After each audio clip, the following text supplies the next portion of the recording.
या देशामध्ये लोकशाही, या देशामध्ये नियम, कायदा, कानून, नीतिमत्ता, चारित्र्य काय आहे की नाही?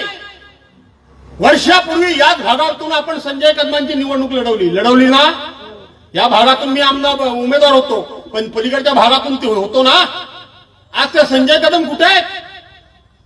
संजय कदम कुठे आहेत? अरे संजय कदम आहेत कुठं? छमछमच्या बाजूला आहेत ना? रामदास कदमांच्या बाजूला गेलेत ना? संजय कदमांची भाषणं तुम्ही ऐकली का रे भाऊनी यापूर्वी? ऐकलीत ना? त्या संजय कदमांनी त्या रामदास कदमांची मागणं, पुढणं, वरनं, खालनं, पुढून, पाय मागून, आतून, बाहेरून एवढी तरी इज्जत शिल्लक ठेवली काय हो?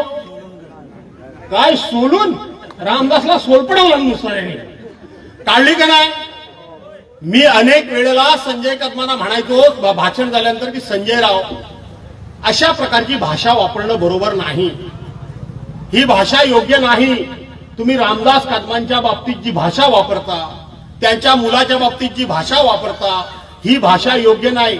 ते म्हणाले तुम्हाला माहित नाही, हा त्याच्या योग्यतेच्या पुढचा आहे रामदास कदम, त्याच्या पुढचा आहे.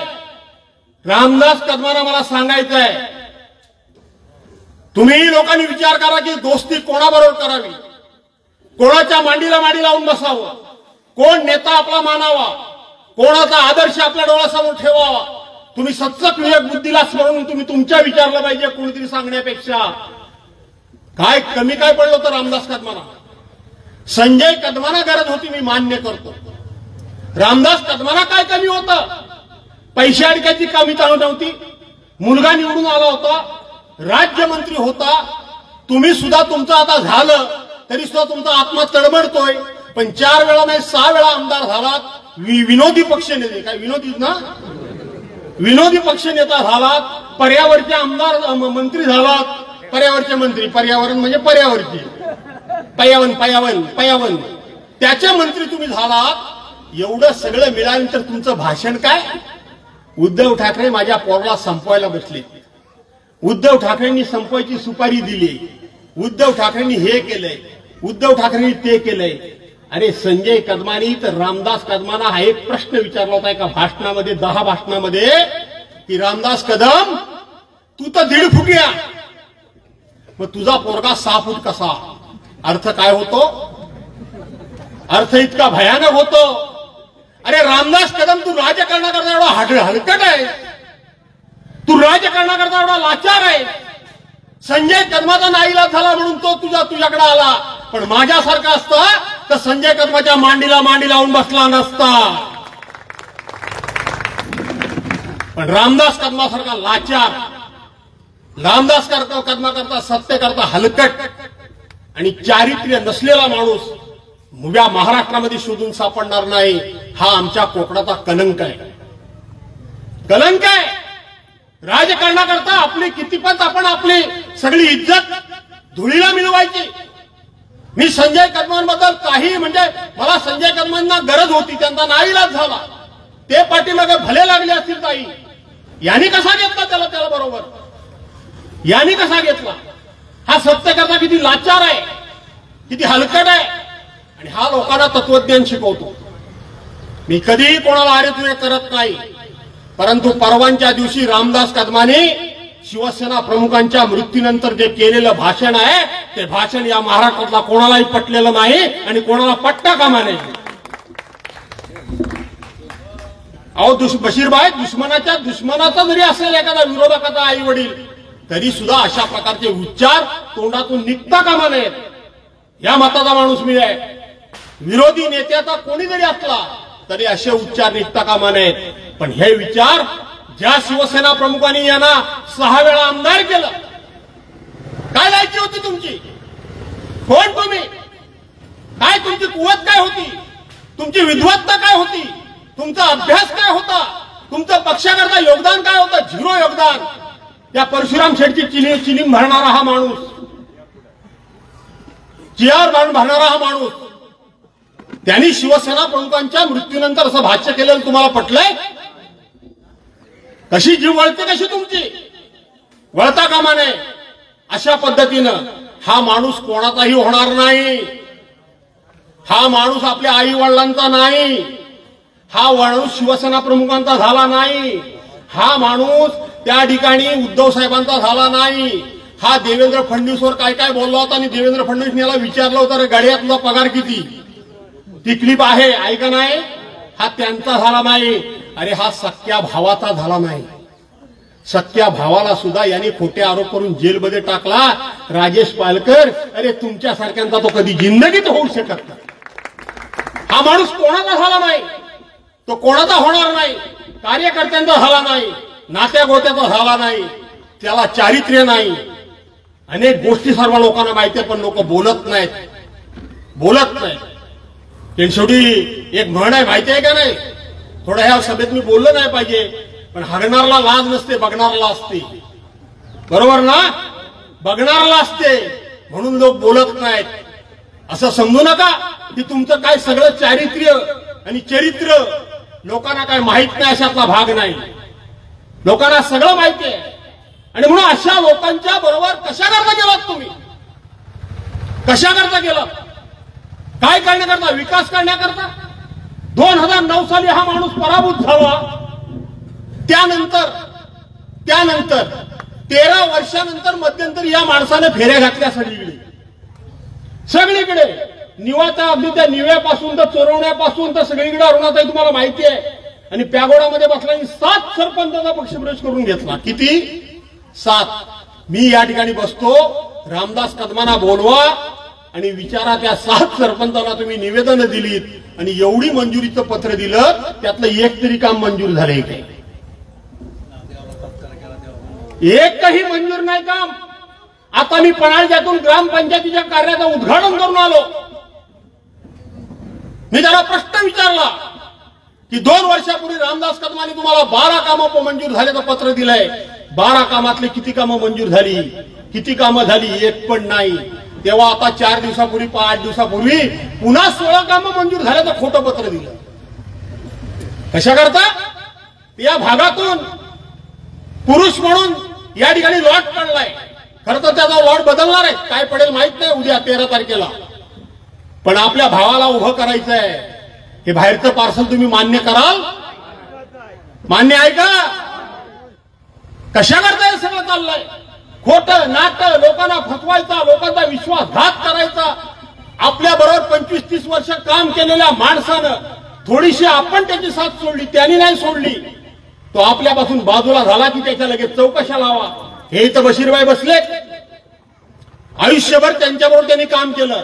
यांनी सांगावं हे वाळूचा धंदा हे करत होते, त्याच्याबरोबर असताना करत होतात की नव्हतात? मी कधी त्रास दिला? कोणाच्या पोटावर मी मारलं नाही. पण हे बशीरबाई इथं माझ्याबरोबर राहिलं तर एवढे मोठं डी काय ओरडत असतो, नुसता मागं फोडबिडी आहे. एवढे डी वाळूचे. अरे तुझ्या बरोबर होता, तुझे काही डोळे फुटले होते काय? तुझे डोळे फुटले होते? कोणाबद्दल काही बोलायचं, मुस्लिम समाजाबद्दल काही बोलला की नाही बोलला? आणि मग मुस्लिम समाजाच्या घरात जाऊन ती माझी ना क्लिप माझी नाही, ती दुसऱ्याची. आता मगाशी मी चाललो होतो, अंकुश आहे का रे मोबाईल, तो चाललो होतो मी सहज आपला मोबाईल चालत होतो आणि एक मला क्लिप ऐकायला मिळाली, मी याच्या अगोदर ऐकली नव्हती. तो कोणतरी हेमंत पाटील आहे आपल्या संभाजीनगरचा, त्याच्या नांदेडचा आहे तो, त्याच्याशी हा बोलतोय रामदास कदम की ओबीसी आणि मराठी यांच्या आरक्षणामध्ये ओबीसी समाजाच्या विरोधात मी कोर्टात कसा गेलोय, मी खर्च कसा करतोय, मी ओबीसी समाजाला मी जवळ कसा करणार नाही, त्यानं त्यांची आमची रोटीबिटी कशी व्यवहार होत नाही. आणि आजची गोष्ट तुला सांगतो, 7 नोव्हेंबरला आपली तारीख ठरलेली आहे, मी वकिलाला पैसे दिले, मी कोर्टात गेलोय. दोन्ही बाजूने बोलायचं. इकडे ओबीसीला काय सांगायचं, आम्ही तुमच्या मागावर. तिकडे मराठ्यांना काय सांगायचं, मी ओबीसीच्या विरोधात आहे. हे असलं दुहेरी काम भास्कररावांनी आयुष्यात कधी केलं नाही. कधी केलं नाही. मुस्लिमांना काय सांगायचं, अख्ख्या देशात, अख्ख्या राज्यात सर्व धर्म समभाव कुठं बघायचं असेल तर माझ्या खेळात या. तेच भाषण. अरे मेरा तुझा भाऊ बघायला जाते कोण, तू तुझ्या भावाला जेलमध्ये टाकलास. अशा माणसाबरोबर गेला. राजेश, पाण्याची योजना झाली का पुरी? पाण्याची योजना मी आणली. हा मुलगा माझा जिल्हा परिषद अध्यक्ष होता. कॉन्ट्रॅक्टर रामदास कदमांनी दिला. त्यातला सब कॉन्ट्रॅक्ट म्हणून बशीरबाईंनी एक विहीर खोदायला घेतली. ह्या पोराला हाताशी धरून, या राजेशला. नेत्यांचं काम काय, ह्याला हाताशी धरून त्याचे पैसे बुडवले आणि त्याचं काम अर्धवट पाडलं. अरे पण गावाच्या तोंडातला पाण्याचा घोट तुम्ही काढून घेतला. याच्याबद्दल काय विचार कराल की नाही? झाली नाही ना ती विहीर पुरी? आपलं ते पाणी योजना का झाली का नाही झाली? पण त्याचबरोबर या खाडी पट्ट्याला पाणी मचूल पाणी जातं. आपण बैठका घेतल्या, आपण विचार केला की खाडी पट्ट्याला जर मचूल पाण्यापासून वाचवायचं असेल तर इकडे कुठेही दुसरा आधार नाही, तर कोंडे गावामध्ये धरण बांधल्याशिवाय पर्याय नाही. आणि ते धरण बांधण्याचं काम आपण केलं. हा काय सांगतो मोठे एवढे भाषण, मी मी मी मी मी आणलं. अरे काय काय काय आणलं काय? तू कोयनेचं पाणी आणतोय 40 वर्षे, आणलं का नाही? 67 टीएमसी 68 टीएमसी माझ्या खेळला पाणी मी देणार. मेला बोलतेला तेच बोलायला लाज सुद्धा वाटत नाही. आता पोरगा पण टीपीसी मध्ये तेच बोलतो येण्यासारखा. तोच बोलतो पोरगा. कोयनेचं पाणी म्हणतो मी तर आणणार आहे. अरे तुझ्या बापान कधी आणला नाही काय? काय बडबडतोस वेड्यासारखा? कोयनेचं पाणी एकट्या खेळला आणायचं किती कोटी रुपयाचा खर्च, तुला कोण देणार आहे पैसे? कुठून देणार आहे पैसे? त्याच्याऐवजी इथल्या इथं सोय करा. आहे ते कोंडेचं धरण, ते पूर्ण झाल्यानंतर खाली तुमचा सगळा पाण्याचा प्रश्न मिटेल. त्याच्यानंतर एक देवेंद्र मोरेने मला सांगितलं की ह्या आमच्या कोरेगावच्या खिंडीमध्ये खोंडामध्ये काय जागेचं नाव ते हा शेरवली नागाव द्या, तिथे एक धरण बांधलं तर या संपूर्ण भागाला पाणी मिळेल. आपण त्याचा सर्वे केला, आपण ते धरण बांधतोय. 40 वर्ष कोयनेचं पाणी आणतोय, कोयनेचं पाणी आणतोय. दुसरं काय आणखी? दुसरं काय? हा कॅलिफोर्निया करायला. मी ह्याला कॅलिफोर्निया करतेला. कॅलिफोर्निया केला होता ना तिथं वृद्धाश्रमाच्या बाजूला. घर कोणाचं बांधलं नव्हतं? हा कॅलिफोर्नियात करायला ना मशरूम. त्या मशरूमचं भाषण करायला म्हटलं की प्रत्येक वेळी मशरूम.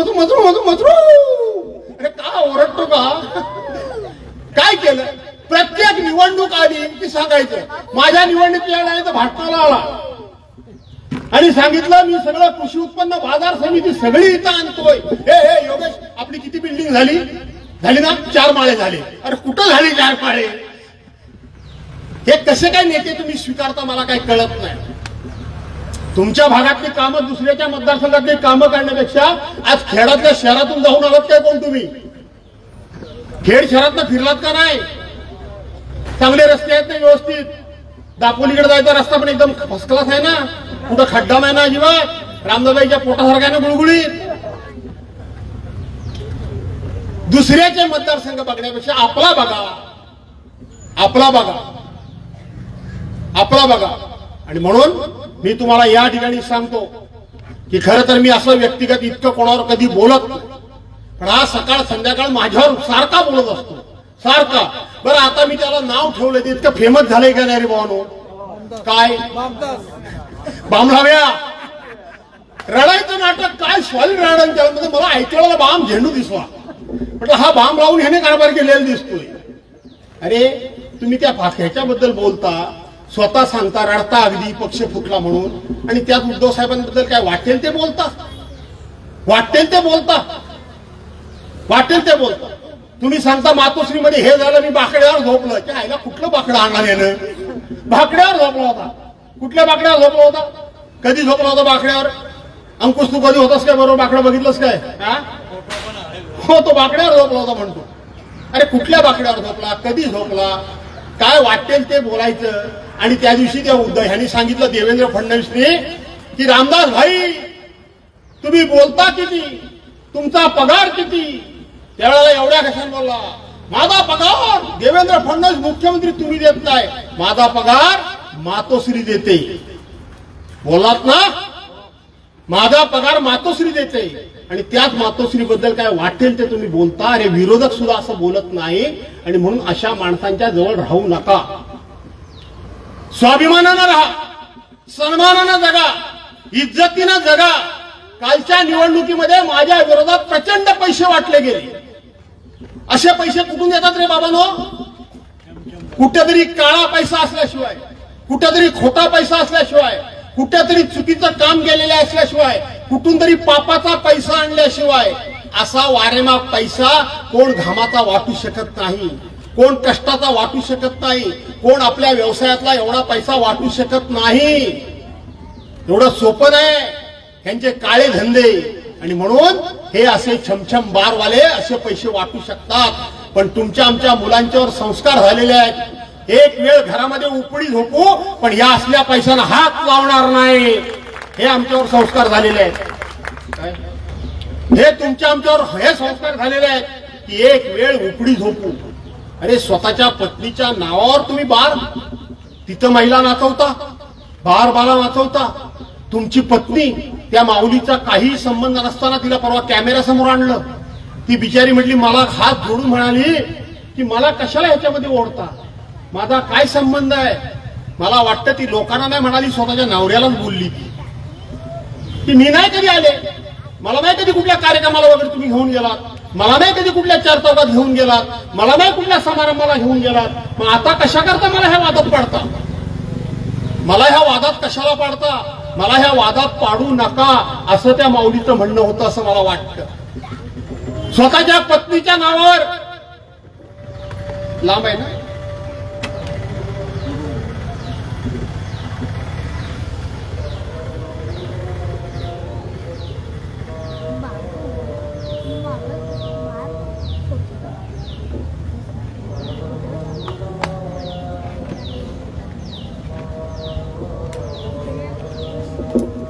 पाच दहा मिनिटं बोलूया ना का नको बाबा कंटाळ्यावर.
आणि म्हणून माझा मुद्दा हा होता की असल्या पापाच्या पैशाला अशा पद्धतीनं लोकांची उद्ध्वस्त झालेली घरं, या महिलांच्यावर पैसे जे जे उडवतात त्यांची त्यांची घरं उद्ध्वस्त होतात, त्याची कुटुंब देशोधडीला लावतात, त्यांची बायका मुलं धाय मोकळून रडतात, पण ह्यांचे नाद सुटत नाहीत. आणि म्हणून अशा पैशाला हात लावू नका असं मी म्हणालो. आणि तिकडे आजान सुरू झाली. मला वाटतं देवाला सुद्धा हेच तुम्हाला सांगायचं आहे की असं पाप करू नका, असं पाप करू नका, याला भूलू नका. यांनी मागच्या वेळेला एक बोर्ड लावला होता, उद्धव साहेब इथं आले होते, मुद्दा म्हणून लावला होता. का लावला होता? देव माणूस. कोण? रामदास कदमनी स्वतःचा फोटोनी खाली लिहिलेला होता देव माणूस. आता ज्याचं चारित्र्य धड नाही, ज्याचं चरित्र धड नाही, ज्याची नजर सगळ्यांच्यावर वाईट, जो कुटुंबाशी धड नाही, जो भावाबांधाशी धड नाही, ज्या पक्षामध्ये काम करतो त्या पक्षाच्या माणसांची धड नाही, त्या नेत्याशी धड नाही, लोकांशी धड नाही, हा जर देव माणूस असेल तर राक्षस कसा असेल? विचार करा की आपलं रामदास कदम देव माणूस असेल तर राक्षस कसा असेल? देव नाही तर हा राक्षसच आहे, लक्षात ठेवा, राक्षस आहे. आणि म्हणून मी राजेश पालकरला सांगतो, काहीतरी तुला हुलबिल करील, मुलीला घाबरणार नाही ना तू, तसा तू पोचलेलाच आहेस, तसा काय घाबरायचाच नाही तू. पण काय घाबरायचं कारण नाही, माझ्यासह उभी शिवसेना तुझ्या बाजूला उभी, एवढं मी तुम्हाला सांगतो. एबीपी माझा, उघडा डोळे बघा नीट.